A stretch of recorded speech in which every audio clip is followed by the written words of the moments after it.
बहू ने लिया आकस्मिक निर्णय। गायत्री देवी में चाहे जो भी ऐब हो, एक विषय में उनकी किस्मत बड़ी अच्छी थी। उन्होंने बहू बड़ी कमाल की पाई थी। अनामिका इंसान नहीं, साक्षात देवी थी, जो दिन रात उनकी किसी भी निंदा की तनिक भी परवाह न किए बिना नागा हर रोज उनकी देखभाल किया करती थी। कितने वर्ष हो गए इधर वह तो मायके तक नहीं जा पाई थी।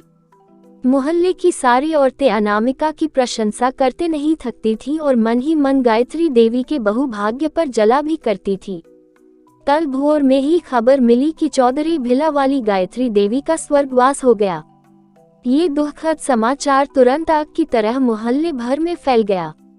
इलाके के लोग भी तब आनन फानन में उनके घर सांत्वना देने के लिए पहुंच गए। चौधरी भिला में एक अच्छी खासी भीड़ इकट्ठी हो गई थी। काफी वर्षों से बिस्तर पर पड़ी रहने वाली गायत्री देवी की निर्बल और अपाहिज काया को अंततः मुक्ति मिल गई। ये समाचार दुखद होते हुए भी थोड़ा संतोषजनक अवश्य था, परंतु उससे भी बड़ी बात ये थी कि उनकी कड़वी जबान, जो मोहल्ले में किसी को भी न बख्शती थी, जिससे हर कोई इंसान परेशान था, उससे छुटकारा मिल गया। गायत्री देवी ऐसी शख्सियत थी जिनकी हर किसी के बारे में राय सदा खराब ही हुआ करती थी। मान लीजिए कि मोहल्ले में कोई नई दुल्हन ने कदम रखा, गायत्री देवी उसको जानती तक नहीं, इसलिए उससे उनकी दुश्मनी होने की तनिक भी संभावना नहीं। फिर भी वे उसकी निंदा जरूर करेगी।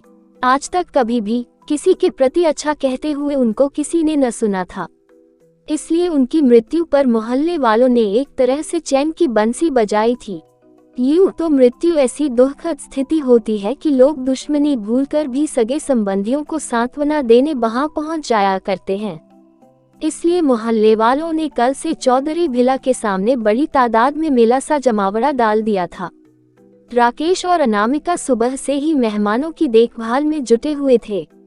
राकेश तो मर्द था, इसलिए खुलकर मात्र शोक प्रकट नहीं कर पा रहा था, परंतु अनामिका को थोड़ी थोड़ी देर में गंगा यमुना बहाते देख पड़ोसन ने आपस में ये चर्चा करने लगी, देखो अनामिका कैसे फूट फूट कर रो रही है।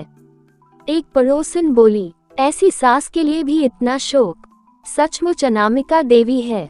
दूसरी ने कहा, गायत्री जी ने जरूर पिछले जन्म में कोई पुण्य किया था जो उन्हें ऐसी बहू मिली, और एक मेरी बहू है जो इस इंतजार में बैठी है कि मैं कब अपनी आंखें बंद करूं। उसका तब जो जी में आएगा वह कर पाएगी, कोई रोक टोक करने वाली न होगी। तीसरी ने कहा, इन सब कानाफूसियों से दूर अनामिका का हाल कुछ अलग ही था। वो अपने आप से नजरें नहीं मिला पा रही थी। अपने एक आकस्मिक निर्णय पर उसे बड़ा रंज हो रहा था।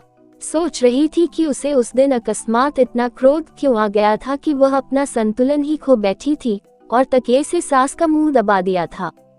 बरसों से जिस कड़वी जबान के साथ उसका उठना बैठना था, उसे उस दिन क्षण भर के लिए झेलना इतना दूभर क्यों हो गया था। इधर सास का इल्जाम भी तो अत्यंत कुत्सित था। पड़ोस के हेमंत के साथ उसके नाजायज संबंध की बात उसकी सास चीख चीख कर मोहल्ले में फैलाना चाहती थी। क्या वह ऐसा होने दे सकती थी? दोस्तों, आपको यह शिक्षाप्रद कहानी कैसी लगी? अच्छी लगी तो लाइक जरूर करें, कमेंट करें, शेयर करें और मेरे गुरुजी वॉइस चैनल को सब्सक्राइब करें। आपका बहुत बहुत धन्यवाद।